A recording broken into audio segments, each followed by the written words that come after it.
Guys, kembali dengan saya Kalimas Sada dari Akademi Kripto. Di video kali ini kita akan membahas mengenai cara menjadi trader kripto yang sukses. Pertama adalah follow the flow. Gak ada orang yang sukses ketika ia mencoba melawan tren. Ya, ketika dia mencoba untuk tidak masuk ke dalam sistem, chances mereka ini tinggi sekali untuk gagal. Itulah mengapa ya kalau majoritinya market ini naik, ya kamu follow the trend, ya kamu beli dan hold.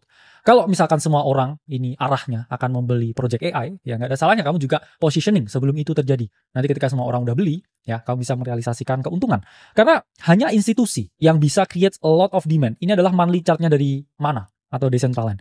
Yang mana kita dulu lihat ya, oke, eranya metaverse karena Meta ya, yang sebelumnya Facebook itu berinvestasi gede di metaverse, kita lihat adopsi dari dunia Web3 dan hanya institusi ya yang bisa create this kind of order block. Hanya institusi yang bisa membuat candle yang begitu besar, begitu gede volumenya ya.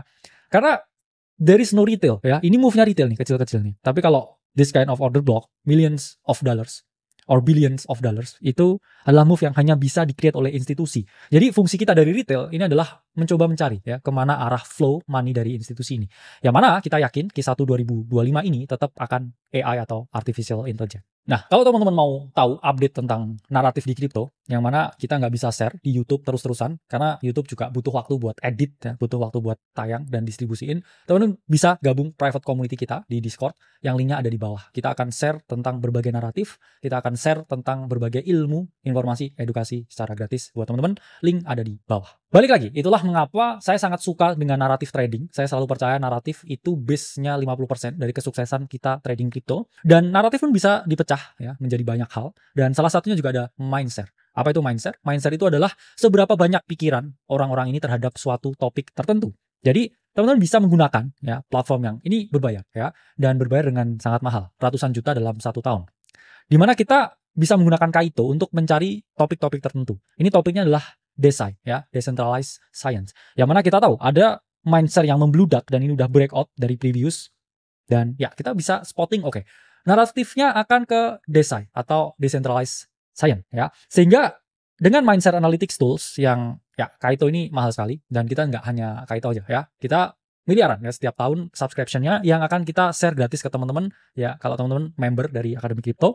Jadi tinggal ya mengkonsumsi data yang kita berikan.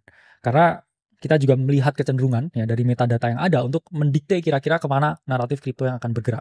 Karena naratif is everything, jadi kita harus follow the trend, follow the narrative. Kita pun juga bisa menggunakan Nansen untuk melihat big inflow. Inilah mengapa dulu saya bisa menemukan Fartcoin dan ya dari 16 juta menjadi 4 miliar. Itu karena saya melihat flow-nya ya.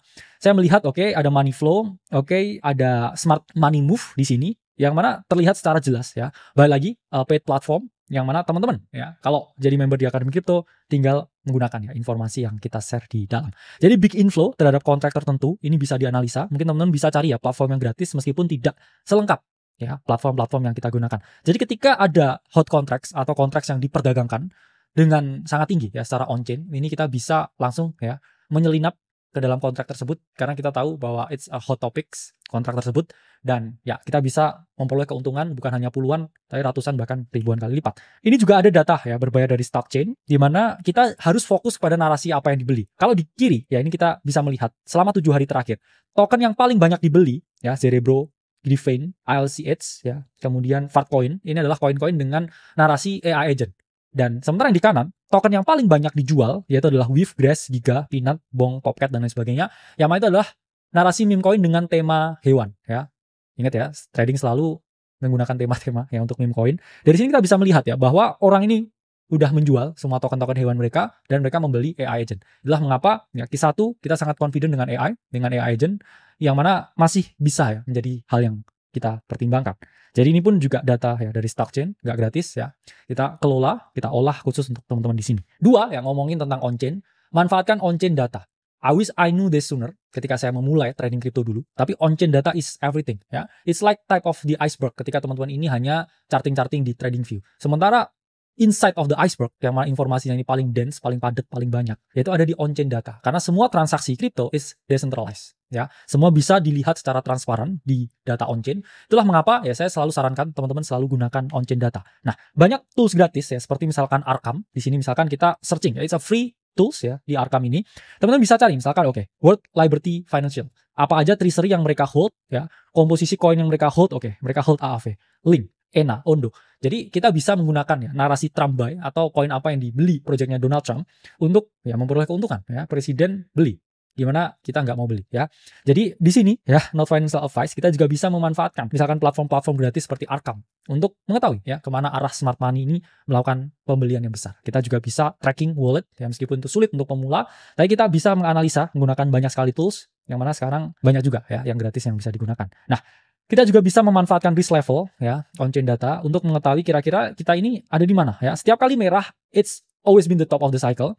Ini kita bisa manfaatkan data dari Into the Cryptoverse, di mana sekarang ini masih orange ya, masih belum merah, masih ada potensial next leg up ya sebelum merah dan top of the cycle terjadi. Dan dari indikator risk level dari Into the Cryptoverse, sekarang ini menunjukkan bahwa risk level dari Ethereum jauh lebih rendah daripada Bitcoin.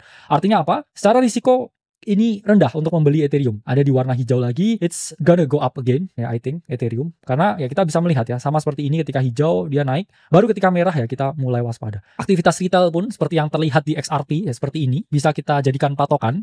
Oke, ini data dari CryptoQuant untuk melihat oke, ini mulai banyak nih aktivitas retail dari XRP. Jadi kita harus mulai waspada sebelum kita mengambil langkah jual atau beli apapun. Ketiga adalah cut your losses fast and let your profits run. Ini hal yang pemula ini nggak ngerti. Biasanya pemula ini kalau chartnya turun di hold sampai 0, tapi kalau naik ya 30% mereka langsung take profit. Padahal teman-teman bisa menerapkan banyak sekali strategi seperti moonback strategi, dimana kalau udah naik double ya udah cut half, let the profits run. Kamu udah amanin modalmu, terserah ya dia mau jadi apa. Karena as time goes by, kita harusnya menjadi less agresif. Ya, agresif itu di awal, beli, kemudian setelah dia naik, baru mulai partial exit ya, mulai jual. Jangan kebalikannya. Awalnya teman-teman ini beli dikit, as the time goes by, harga ini naik, kamu baru mulai agresif beli di atas ya, kamu akan memperoleh kerugian ya kalau kamu melakukan hal tersebut. Itulah mengapa ya time diversification terkait entry dan exit, saya selalu percaya akumulasi harus selesai di 1 bulan. Ketika chartnya masih tidur dan ketika dia udah mulai breakout, kita bisa menerapkan yang namanya moonback, kemudian exit ya 100% di bulan-bulan selanjutnya. Nah, ini pun juga contohnya adalah riset dari BGB ya. Ingat ya, ini riset yang Aceh berikan secara gratis ya, teman-teman. Baik lagi, kalau teman-teman mau dapat riset gratis seperti ini, link private community kita di Discord ada di bawah ini ya. Ini adalah riset gratis yang kita bagikan ke teman-teman. Ya, waktu itu kita bilang BGB is the next BNB. Dan semenjak riset itu kita share, ini udah naik 1478%.